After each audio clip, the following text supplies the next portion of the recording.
Last year, at about 2 a.m. New Year's Day, I heard a loud noise. It sounded like someone drove to the end of my street and hit the dumpster. The sound was loud, metallic, and almost hollow. I went outside to investigate since my car is parked along the street and I wanted to make sure it wasn't hit. I get outside and it's dead quiet, except for a female making noise. I live in an apartment building right next to the interstate, and on the other side of that is a hospital with a huge parking lot. I heard the female and figured kids were out screwing around in the parking lot, but as I listened closer, I noticed the female was crying and saying things like, "Oh my God," over and over. I went inside and bundled up since it was about 20 degrees outside. Then I walked a short distance and up a hill to the fence line to the interstate. It was really dark, but I could see the shape of an overturned vehicle and the silhouette of another car on the shoulder. Traffic was very, very light. Right then, a police cruiser pulled up slowly and shone his lights on a mass in the road. He flipped on his emergency lights, turned his car so his lights were facing oncoming traffic, and set about putting down flares. I went back inside to grab better gloves, and when I came out, there were several emergency vehicles there, and they were setting up floodlights. The mass in the road was a body. Luckily, I didn't see details. By the time there was enough light, the body was covered. I never saw the female. Later, I learned that two guys in a BMW were driving fast and tried to pass the female driver. They lost control and flipped the car. They were both ejected from the vehicle.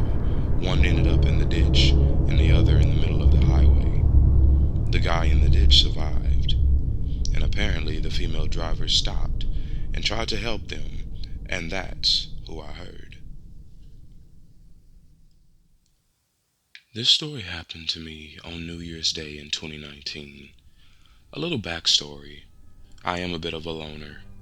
I moved to Michigan at 22, away from my family as I didn't have good relations with them. I didn't make new friends, nor was I seeing anyone romantically at the time. So come New Year's Eve, I had no plans. I simply went about my day as usual, and even played some games on PlayStation 4. Everything proceeded as normal, right about until 2 a.m. I was awakened by a strange crashing sound.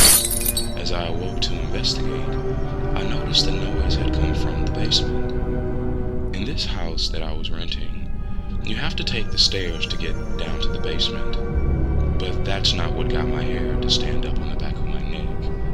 I had saw that the kitchen window had been smashed, and the door to the basement was now open. As I made my way to the basement,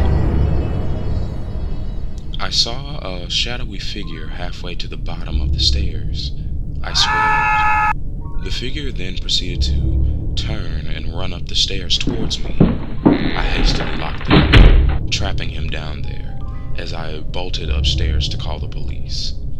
As I waited, I could hear the man yelling obscenities at me, saying how he'd kill me and that I was lucky he couldn't get his hands on me. I believed him, and thankfully officers arrived in about 15 minutes and escorted my unwelcome guest out. The man was an older guy with a beard and greasy hair. I could tell them he was on something, and by the condition of his teeth, it didn't make that hard to believe.